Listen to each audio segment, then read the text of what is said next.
The morning of June 13th, 1994, began like any other in San Antonio, Texas. The summer air hung heavy with heat, a warning of the blistering day ahead. The sky was clear. The birds chirped lazily. The scent of cut grass lingered in the suburban neighborhood of Beverly Dollarhide. A single mother who, like so many others, was just trying to get by. Inside her modest, slightly run-down home, 13-year-old Nicholas Barclay slammed the door behind him. He was barefoot, agitated, already in trouble before the day had even begun. He wanted to play basketball with his friends at the local court, but his mother, exhausted and stressed, told him no. He had a court hearing scheduled for the next morning that could change everything. Nicholas had a history of violence, theft, and running away. He was at risk of being sent to a group home. Tensions were rising. The family was fractured, the pressure unbearable. But Nicholas didn't wait. He snatched his purple jogging pants, slipped on a white t-shirt, and stormed off. He would not be told what to do. Not today. And that, according to every record we have, was the last time anyone definitively saw Nicholas Barclay. But this wasn't the first time Nicholas had gone missing. Nicholas had run away before. He was known for it, vanishing for a day or two, only to come back when things got tough out on the streets. He was a boy with a sharp tongue and an even sharper temper. He clashed with teachers, argued with his mother, got into fights with other kids. But he was also smart, charismatic, a class clown when he wanted to be. The kind of kid who made you laugh even when you didn't want to. He had a distinctive appearance, slender, pale blue-eyed, and tattooed despite his young age. He had the letter J inked on his left shoulder, supposedly for Jason, his older half-brother. On his left hand were the letters T and L, though no one ever explained what they meant. A kid from a broken home, lost between childhood and chaos. The hours passed. Then the day ended. Still no Nicholas. Beverly called the police that evening, but it wasn't treated like an emergency. The boy had done this before. They marked it as a probable runaway case, filed the report, and moved on. No Amber Alert. No search parties. Just a mother's trembling voice over the phone and a thin stack of paperwork. What the police didn't know, or maybe didn't take seriously, was that Nicholas didn't take anything with him. No money, no backpack, no clothes, not even his toothbrush. He just disappeared. By the next morning, Nicholas still hadn't returned, nor the next day, or the next week, or month. Time passed. Leads ran dry. Friends gave inconsistent statements. Some said they saw him at the basketball court. Others said he never showed up. Nobody really knew what happened after he left his house that morning. The family held on to hope. At first, Beverly believed he'd come back. His sister, Carrie, clung to faith. Jason, his older brother, was eerily silent. But as weeks turned into months, and then years, that hope began to decay. There were no sightings, no phone calls, no evidence. Nicholas Barclay had vanished into thin air. Fast forward to October 1997, 3 years and 4 months later. More than 5,000 miles away, in the small Spanish city of Linares, a call came into the police department. A boy had been found. He was hiding in a phone booth, shivering under a thin coat, frightened and alone. His voice was hoarse. He barely spoke. His story was fragmented, unbelievable, impossible even. He said his name was Nicholas Barclay. The officers were stunned. The boy looked to be in his teens, maybe a bit older. His hair was dyed blonde. He had brown eyes, a strong French accent. He seemed emotionally shattered. He claimed to have escaped from a child sex trafficking ring that abducted American children and moved them through Europe. He said he'd been raped, tortured, sold. He said he didn't know where he was half the time. The trauma had robbed him of speech, of memory. But he was sure He was Nicholas Barclay from Texas. The police didn't know what to make of it. He didn't match the photo in the Interpol database. Nicholas had blue eyes. This boy's were brown. Nicholas was 13 when he disappeared. This boy looked closer to 17 or 18, maybe even 20. But when Spanish authorities contacted the U.S. Embassy and sent photos, something strange happened. The Barclay family said, "That's him." The story snowballed. The boy was transferred to a shelter in Spain, where officials treated him like a lost child hero. He was interviewed, photographed, hugged. Federal. They asked for more details, but he was vague. He said his abductors forced him to speak French, that they changed his eye color chemically, that they abused him so relentlessly that his American accent was gone. His story was riddled with inconsistencies, but people wanted to believe. Then came the phone call that changed everything. Nicholas's sister, Carrie, flew to Spain. When she saw him, she burst into tears. She embraced the boy, held him, called him baby, and said, "You're safe now."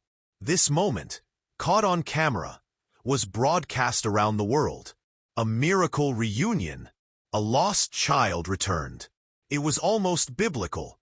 They issued him a passport, arranged his return flight. When he landed in Texas, he was met by cameras, tears, and applause. Beverly hugged him like a mother clinging to life itself. Neighbors welcomed him home. His story was told on every news station. But beneath the smiles, something wasn't right. The boy didn't recognize his old house. He didn't remember his old friends. He didn't seem familiar with the layout of San Antonio. He couldn't recall basic childhood memories. He said the trauma had erased much of his past. He had been brainwashed. He needed time. Everyone gave him space. But not Charlie Parker. Charlie was a private investigator hired by a TV producer to look into Nicholas's story. From the moment he met the boy, Charlie knew something was off. The first thing he noticed were the ears. Charlie compared old photos of Nicholas with the boy sitting in front of him. The shape of the ears didn't match. And ears, unlike hair or eyes, don't change. They're like fingerprints. Charlie also noted the eye color. Nicholas had piercing blue eyes. This boy had brown. He spoke with a thick accent. His mannerisms were European, not American. He was cautious, polite, and quiet, completely unlike the fiery, aggressive Nicholas Barclay. Charlie went to the FBI. They conducted DNA tests. And finally, after weeks of celebration, media attention, and emotional investment, they confirmed the unthinkable. This boy was not Nicholas Barclay. His real name was Frederick Pierre Bourdin, a 23-year-old French con artist with a long history of impersonating missing children. He had assumed over 500 identities across Europe, weaving himself into orphanages, schools, and shelters by pretending to be abandoned kids. He was a master of mimicry, a professional liar, a man who said he never felt loved, so he became people who were.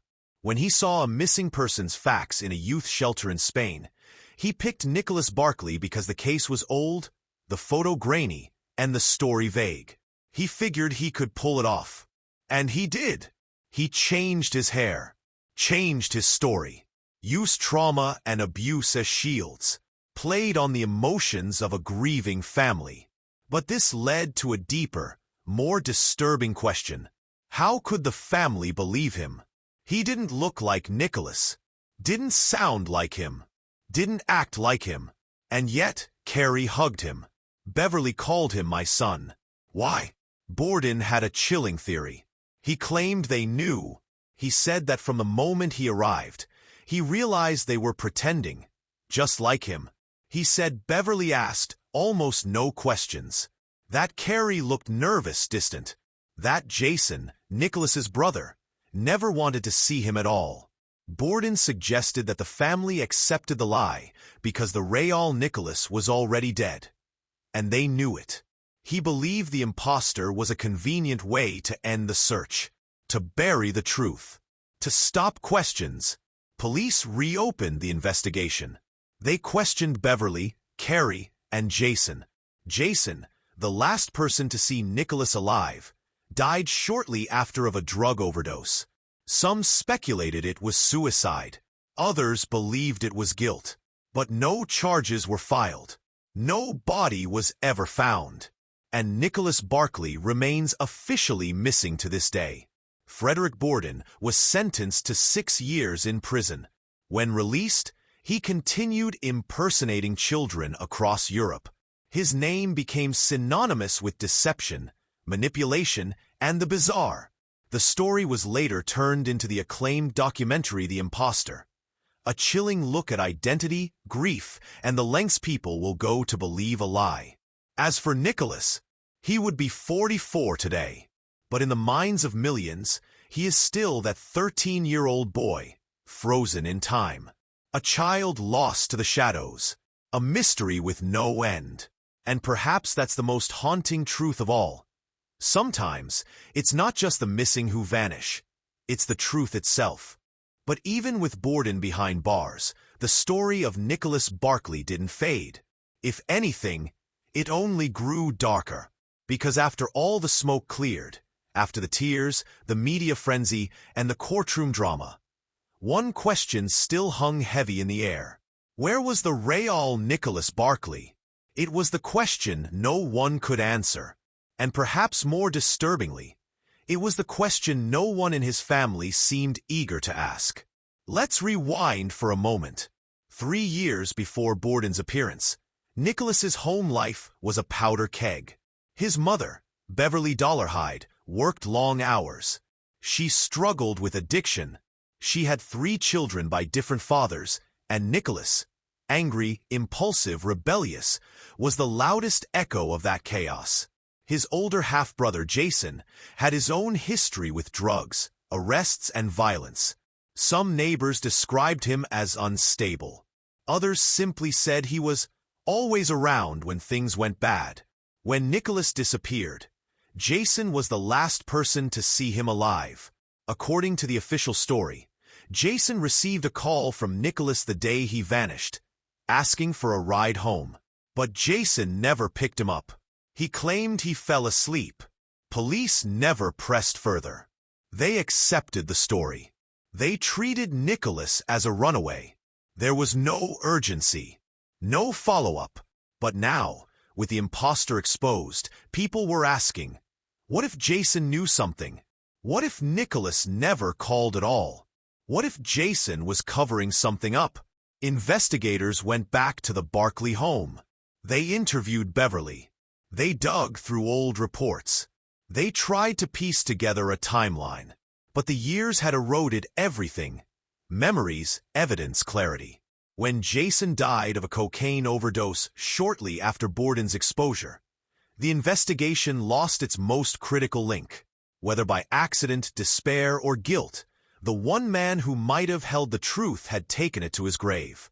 Borden, from prison, gave interviews. Lots of them. He loved the attention. He painted himself as both a villain and a victim. He admitted he manipulated the system. But he also claimed the system wanted to be fooled. He said no one asked the right questions.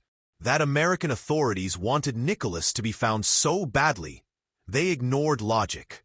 That Beverly didn't push for a DNA test because she feared what it would reveal. That Carrie accepted him because, deep down, she was relieved the story was finally over. His claims were incendiary, controversial, but not entirely implausible. Even Beverly's behavior raised eyebrows. After Nicholas returned, she didn't take him to therapy. She didn't ask him questions about where he'd been or what had happened to him. She gave him cigarettes, let him sleep all day, treated him like a ghost in the house. Carrie, too, was distant. Her husband later said she was never fully convinced the boy was Nicholas, but she wanted to believe, because the alternative was unthinkable. And so the imposter was allowed in. Welcomed, hugged, federal protected, because the truth was more terrifying than the lie. When the Imposter documentary was released in 2012, it brought the case back into the spotlight. The film didn't just explore Borden's deception. It dismantled the fragile psyche of a family on the brink. It revealed a chilling portrait of how people bend reality to cope with pain.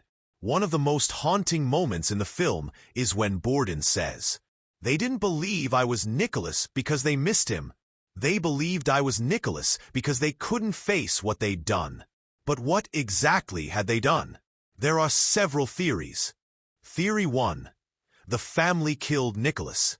This is the darkest and most widely believed theory among true crime communities. It suggests that sometime on or around June 13th, 1994, Nicholas got into a fight, most likely with Jason, and things escalated. He may have been struck, pushed, or intentionally harmed. Maybe it was an accident. Maybe it wasn't. Fearing arrest, scandal, and collapse, the family allegedly disposed of the body and created a runaway narrative. Beverly, overwhelmed by guilt and shame, went along with it. Carrie, possibly unaware of the full truth, supported the story. When Borden appeared years later, pretending to be Nicholas, it was a gift wrapped in a lie, a way to seal the past and avoid ever digging up the truth. But without a body, a witness, or a confession, there's no case. Just suspicion. Just silence. Theory 2. Nicholas ran away and was lost forever. Others believe Nicholas truly ran away that day. That he hitchhiked, got into the wrong car, or crossed paths with someone dangerous. Perhaps he was abducted, killed, buried in an unmarked grave hundreds of miles from home. In this version, the family's acceptance of Borden wasn't guilt. It was desperation. Hope. A fantasy made real. The human mind is fragile under grief. We see what we want to see. And sometimes, even the impossible feels safer than the truth. Theory 3. Nicholas is still alive, somewhere. A few theorists hold on to the slimmest thread of hope, that Nicholas survived. That he ran away, built a new identity, and is living quietly, far from the chaos of his former life. This theory is the least likely. Nicholas had no resources, no contacts, no plan. But it's not impossible. And for a mother like Beverly, it might be the only version that lets her sleep at night. In 2020, nearly 3 decades after his disappearance, Nicholas Barclay was still listed as a missing person. His case remains open. No body, no resolution, just a name and a date on a poster. As for Frederick Borden, his story didn't end with prison. After his release, he returned to France. He got married, had children. He claimed he was done with impersonating others, that he wanted to live honestly. But records suggest otherwise. Over the years, he was caught slipping back into old patterns, assuming false identities, seeking out vulnerable families, pushing boundaries. To some, he is a monster, a manipulative sociopath who exploited a grieving family. To others, he is a tragic figure, a boy abandoned by his parents, raised by the streets, shaped by trauma, who spent his life trying to become someone worth loving. Both views might be true. His story forces us to confront uncomfortable questions. What makes someone who they are? Is identity just a name? A memory? A feeling? Or can it be stolen, like a coat or a face? And more than that, what are we willing to believe when the truth hurts too much to face? Final reflection. In the end, Nicholas Barclay vanished twice. Once from the streets of San Antonio, and once from the truth.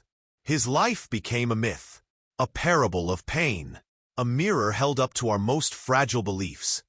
That justice is real, that families tell the truth, that missing children come home. But sometimes, none of that happens. Sometimes, they stay missing. Sometimes, the wrong person comes back. And sometimes, we welcome them anyway, because it's easier to hug a lie than to bury a child.